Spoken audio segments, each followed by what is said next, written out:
سورہ بقرہ آیت نمبر 275۔ آپ حضرات کے پاس پیج نمبر ہے 11۔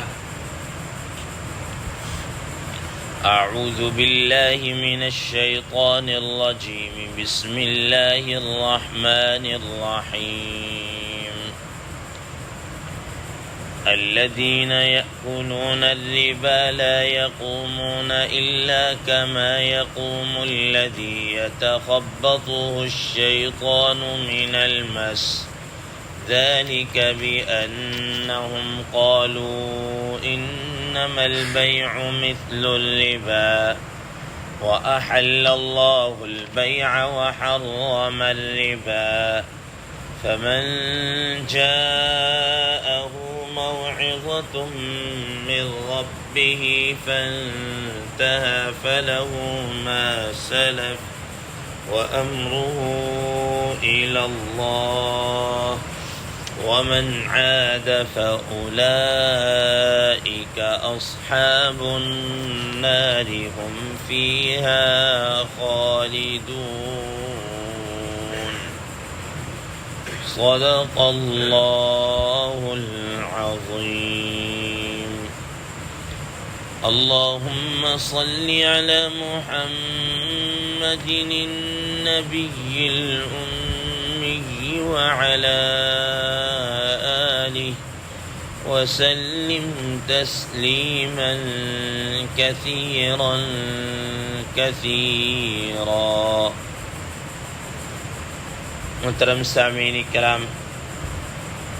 اس آیت مبارکہ کا ترجمہ اللہ تبارک و تعالی ارشاد فرماتے ہیں: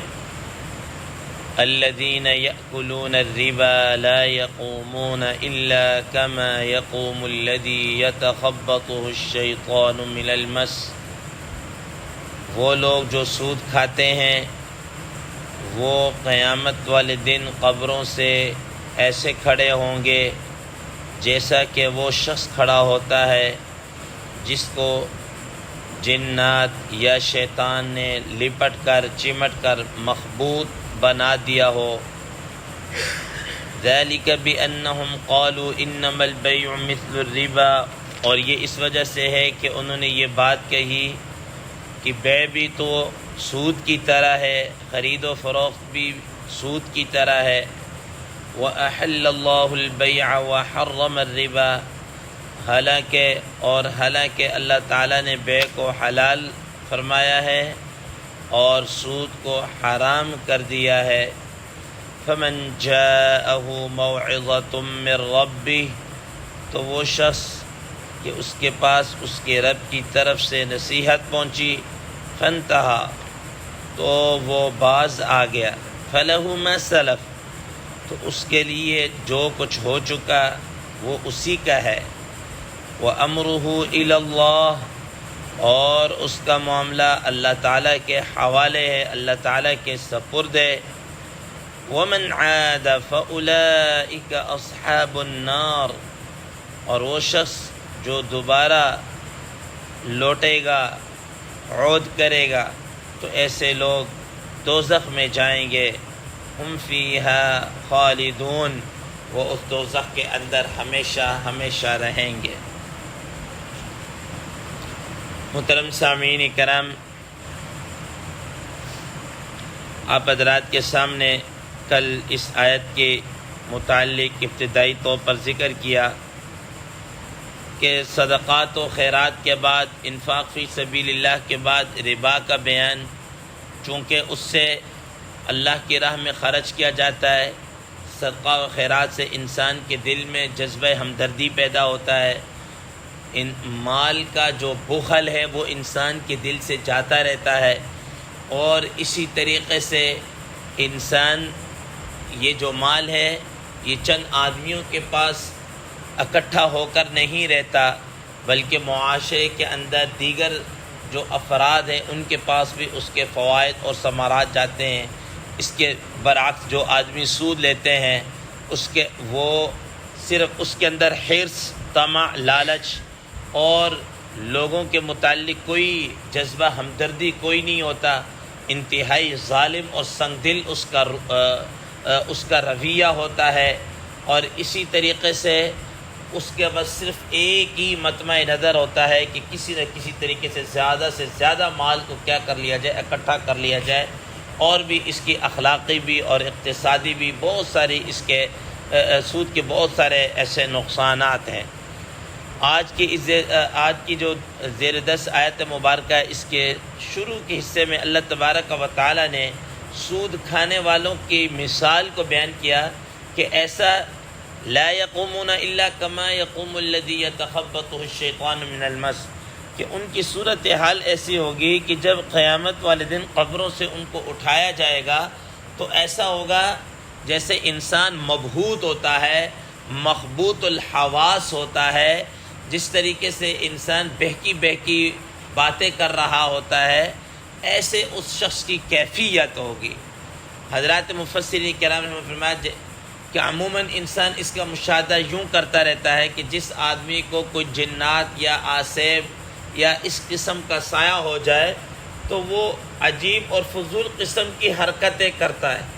بہکی باتیں کرتا رہتا ہے، اور عجیب اور غریب قسم کی وہ فضول قسم کی حرکتیں کرتا ہے۔ حضرات مفسرین کرام رحمہ اللہ نے یہ لکھا ہے کہ یہ انسانوں کو جنات کا چپٹ جانا یا لپٹ جانا یہ مشاہدے کے اندر بھی ہے، اور یہ حقیقت کے خلاف نہیں ہے۔ ایسا نہیں ہے کہ یہ کوئی انہونی بات یا کوئی اور بات ہو، یہ جنات کا انسانوں کو چمٹ جانا یہ حقیقت ہے۔ حدیث مبارکہ میں آتا ہے کہ ایک مرتبہ سیدہ عائشہ صدیقہ رضی اللہ تعالی عنہ نے کسی معاملے میں فرمایا ما هذه حدیث خرافہ، کہ یہ نہیں ہے سوائے ایک خرافت کی بات، خرافت ہے، یہ خرافات ہے۔ رسول اللہ صلی اللہ تعالی علیہ وسلم نے فرمایا کہ اے عائشہ تم خرافہ کو جانتی ہو، خرافات کیا چیز ہوتی ہے؟ کہا کہ فضول قسم کی جو چیزیں ہوتی ہیں وہ خرافات ہوتی ہیں۔ تو آپ صلی اللہ تعالی علیہ وسلم نے فرمایا کہ یہ جو خرافہ ہے نا، یہ ایک آدمی کا نام ہے، ایک آدمی کا نام ہے، اور اس کے متعلق پہ رسول اللہ سے فرمایا کہ اس کو جنات اٹھا کر لے گئے، جنات اٹھا کر، اور ایک عرصہ تک وہ جنات کی قید میں رہا، اور بعد میں جنات نے اس کو کیا کر دیا، چھوڑ دیا۔ اب جب وہ آیا تو اس نے ظاہر جنوں کے احوال اور ان کے طور طریقے دیکھے تھے، تو وہ لوگوں کو آ کر بتاتا کہ وہاں پر یوں بھی تھا، ایسا بھی تھا، جو اسے دیکھا، جو ان کے معاملات تھے آ کے بتائے۔ تو جب یہ بتائے تو لوگوں نے کہا کہ پتہ نہیں کیا خرافات کو بیان کر رہا ہے، فضول چیزیں بیان کر رہا ہے، ہماری سمجھ میں آئے ایسا کیسے ہو سکتا ہے۔ اب اس کے بعد یہ مقولہ مشہور ہو گیا، یہ ایک محاورہ بن گیا کہ جو آدمی اس قسم کی بات کرے جو کسی کی سمجھ میں نہ آئے یا کوئی ایسی چیز ہو تو اس کو کہتے ہیں پتہ نہیں کیا خرافات بک رہا ہے، یہ خرافہ ہے، یہ خرافہ ہے، یعنی کہ یہ جیسے وہ لمبی چھوڑ رہا تھا اور ایسی باتیں کر رہا تھا، یہ وہی ہے۔ تو یہ لفظ خرافات اسی خرافہ سے کیا ہے نکلا ہے جو آج ہم معاشرے کے اندر کہتے ہیں یار یہ خرافات ہیں چھوڑ دو، یہ وہیں سے کیا ہے نکلا۔ تو رسول اللہ صلی اللہ تعالی علیہ وسلم فرمایا۔ اب یہاں سے یہ بات سمجھ میں آ گئی، جو ہمارا مقصود ہے وہ یہ ہے کہ آدمیوں کو جنات کا اٹھا لینا یا جنات کا سایہ کا ہو جانا یہ کوئی بعید از قیاس نہیں ہے، بعید از عقل نہیں ہے، یہ ہوتا ہے، اور عموماً ایسا مشاہدے کے اندر بھی ہوتا رہتا ہے، ٹھیک ہے نا۔ اسی طریقے سے کیا کہتے ہیں علماء محدثین نے ایک اور واقعہ نقل کیا ہے حضرت عمر رضی اللہ تعالی عنہ کے زمانے کے اندر۔ کہتے ہیں کہ ایک عورت آئی اور آ کر اس نے مقدمہ دائر کیا حضرت عمر فاروق رضی اللہ تعالی عنہ کی عدالت کے اندر، آ کر کہا کہ امیر المؤمنین میری طرف توجہ کیجیے۔ میرے فرمایا کہ بتائیں کیا معاملہ ہے؟ کہا کہ میرا خامن کہیں چلا گیا ہے، کوئی اس کا اتا پتہ نہیں ہے، اور کوئی وہ پیچھے کوئی مال بھی چھوڑ کے نہیں گیا کہ ہم جناب اللہ کوئی اپنا خرچہ پانی چلا سکیں، اور میرے والدین بھی کیا ہیں وہ بوڑھے ہیں اور مالی اعتبار سے بھی ان کی کوئی حیثیت یا اتنی نہیں ہے، تو میرے متعلق بتائیں۔ حضرت عمر رضی اللہ تعالی عنہ نے اس کے متعلق بیت المال سے خرچے کا اعلان کا آرڈر جاری کر دیے اور کہا کہ تم 4 سال تک کیا کرو، انتظار کرو، 4 سال کے بعد آنا۔ اب وہ خاتون 4 سال تک گزارنے کے بعد دوبارہ حضرت عمر رضی اللہ تعالیٰ عنہ کے پاس آئی، تو حضرت عمر رضی اللہ تعالیٰ عنہ نے اس کی دوسری جگہ نکاح کرنے کا حکم دے دیا، گویا کہ بحیثیت حکمران اور حاکم ہونے کے اس کے نکاح کو کیا کر دیا، ختم کر کے کہیں اور نکاح کر دیا کہ تم جناب اب عدت گزار کے کہیں اور نکاح کر سکتی ہو۔ اب اللہ کا کرنا ایسا ہوا کہ کچھ عرصہ گزرا تو اس کا خامند واپس آ گیا۔ خامند واپس آیا، اس نے آ کر دیکھا کہ میری بیوی نے دوسری جگہ شادی کر لی اور اس کے بچے بھی ہو گئے۔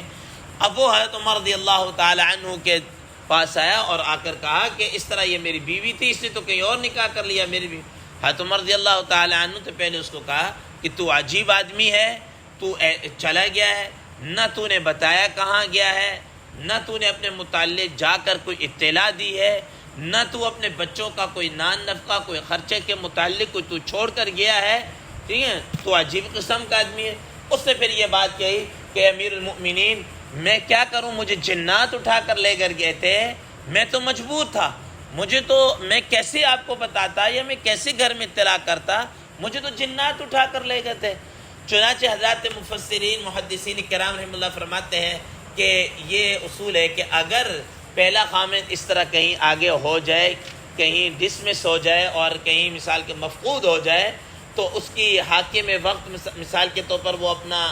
کرا کے نکاح کہیں اور کر لے اور پہلا خامند آ جائے تو نکاح ٹوٹ جاتا ہے۔ اب وہ پہلے خامند کی طرف ہی کیا ہو جائے گی، عدت گزار کے جناب اس کی طرف جائے گی، وہ اس کے نکاح کو فسخ کر دیا جائے گا۔ چنانچہ عمر رضی اللہ تعالی عنہ نے بھی اس کے نکاح کو فسخ کیا دوبارہ اور کہا کہ عدت گزار کے پھر تم اپنے پہلے خامند کی طرف کیا ہے رجوع کر سکتی ہو، ٹھیک ہے۔ بہرحال اس میں اور بھی اب یعنی یہیں سے ایک اور مسئلہ بھی نکلا کہ اگر ایسی خاتون جس کا خامند گم ہو جائے اور اس کے متعلق نہ پتہ ہو، حضرات مفسرین جیسے خاص طور پر مولانا سرفراز خان صاحب رحمہ اللہ نے یہ لکھا ہے کہ حدیث میں 2 طرح کے اس میں فیصلے آتے ہیں، ایک فیصلہ سیدات عمر رضی اللہ تعالی عنہ کا ہے اور ایک فتویٰ اور ایک مسئلہ حضرت علی رضی اللہ تعالی عنہ کا ہے۔ حضرت علی رضی اللہ تعالی عنہ جو اس کے متعلق فتویٰ یا جو مسئلہ بتایا وہ بڑا سخت ہے، وہ تقریباً انہوں نے کہا کہ وہ عورت 70 سال تک اپنا کیا کرے، انتظار کرے، اس کے بعد دیکھا جائے گا، ٹھیک ہے نا۔ اسی وجہ سے جو بعض فقہاء کرام نے 70 90 اور اس طریقے سے کچھ ایج لیمٹ جو مقرر کی ہے کہ ایسا مفقود، ایسی عورت جس کا خامند مفقود ہو جائے وہ اتنا انتظار کرے، وہ اللہ تعالیٰ کی طرف سے اب بس آزمائش میں آئی، اب سوائے اس پر صبر کرنے کے اور کچھ نہیں ہے۔ لیکن حضرت عمر رضی اللہ تعالی عنہ کا جو فتویٰ اور اس متعلق وہ یہی ہے کہ کیا کہ 4 سال تک وہ انتظار کرے اور 4 سال کے بعد جناب اعلیٰ کیا ہوگا کہ اس کے متعلق حاکم وقت فیصلہ کر کے اس کا نکاح کہیں اور ختم کرا دیجیے۔ لیکن یہ جو 4 سال کا فیصلہ اب عموماً آج کل کے جو اس دور کے اندر بھی، خاص طور پر اس دور کے اندر، اس پرفتن دور کے اندر کیا ہے، اسی کے اوپر کیا ہے فتویٰ دیا جاتا ہے 4 سال والے قول کو، جس کو بعض فقہاء کرام رحمہ اللہ نے لیا ہے۔ تو بہرحال اب یہ ٹائم لیمٹ اس وقت شروع ہوگی جس وقت وہ عورت آ کر عدالت کے اندر کیا کرے گی، اپنا مقدمہ دائر کرے گی، چاہے اس سے پہلے وہ 2 سال 3 سال 4 سال بھلے سے گزار چکے، وہ کاؤنٹ نہیں ہوں گے، ٹھیک ہے نا، وہ کاؤنٹ نہیں ہوگے۔ وہاں جب مقدمہ دائر کرے گی اس کے بعد وہ عدت گزار کے پھر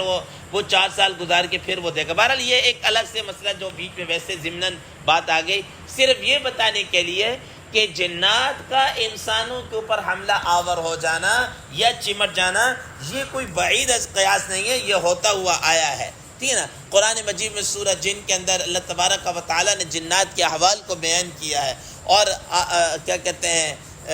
ہمارے اکابرین میں قرآن ایک کتاب لکھی ہوئی ہے جنات کے احوال کے اوپر، آج بھی کتاب کیا ہے موجود ہے، جس میں عجیب و غریب ان کی کہا۔ تو اللہ تبارک و تعالیٰ فرمایا کہ یہ قیامت والے دن یہ ایسا شخص ہوگا جس کو شیطان یا جنات چمٹ جاتے ہیں، وہ بہکی بہکی باتیں کر رہا ہوتا ہے، عجیب اس کی کیفیت ہوتی ہے، ٹھیک ہے نا۔ تو کہتے ہیں کہ اس کا بھی حال کیا ہے، ایسا ہی ہوگا۔ ہم مدرسے میں پڑھتے وقت بھی، اور جس وقت ابتدائی سال پڑھانے میں میرا خود کزن پھوپھی زاد اس پر تھے، ٹھیک ٹھیک ہے نا، اس کو جب جنات آتے تھے ہم دیکھتے تھے کہ وہ پورے مدرسے کا ایسے ہی راؤنڈ لگا، اور 1 سیکنڈ میں نیچے تو 1 سیکنڈ میں کوئی 5 7 سیڑھیاں یوں جمپ کر کے اوپر جا رہا، اور ادھر پورا مدرسہ تھا، اور اس کو کوئی جناب اللہ وہ ہوش و حواس نہیں ہوتی. تو یہ محبوب ایسے ہی بہکے کی باتیں کرنا، اور ادھر کبھی انگلش بول رہا ہے، کبھی دنیا کی کوئی اور زبان بول رہا ہے، کبھی کون سی زبان بول رہا ہے، ٹھیک ہے نا. تو یہ کہتے ہیں کہ یہ سود کھانے والے آدمی کا قیامت والے دن جب اٹھیں گے تو ایسے ہی مخبوط الحواس اور مبہوت کیا ہے ہوگا. ڈاکٹر اسرار صاحب رحمہ اللہ نے اپنے درس کے اندر یہ بات نہیں کہا کہ یہ تو قیامت والے دن جو ہوگا وہ تو ہوگا ہی ہوگا. وہ اپنے درس کے اندر کہتے ہیں کہ اگر تم جا کر یہ جو اسٹاک ایکسچینج ہے یا یہاں پر جا کر وہ جو لوگ اس قسم کا کاروبار کرتے ہیں نا، تو کہتے ہیں اگر ان کی حالت کو دیکھ لیں تو آپ کو ایسے ہی محسوس ہوگا. یہ قرآن کی حقیقت آپ کو زندگی کے اندر بھی کیا ہے ایسے ہی محسوس ہوگا. وہ ایسے ہی پاگلوں اور ان کی طرح جناب کبھی ادھر بھاگ رہے کبھی ادھر، کبھی اس طریقے سے ان کی کیفیت ہے. بہرحال اب یہ کہ اللہ تعالیٰ نے اس کی جو مثال دی ہے، اور آگے وہ انشاءاللہ عزیز کل کے درس میں آگے بیان کیا جائے گا. اللہ تبارک و تعالیٰ عمل کی توفیق عطا فرمائے. وآخر دعوانا ان الحمد للہ رب العالمین.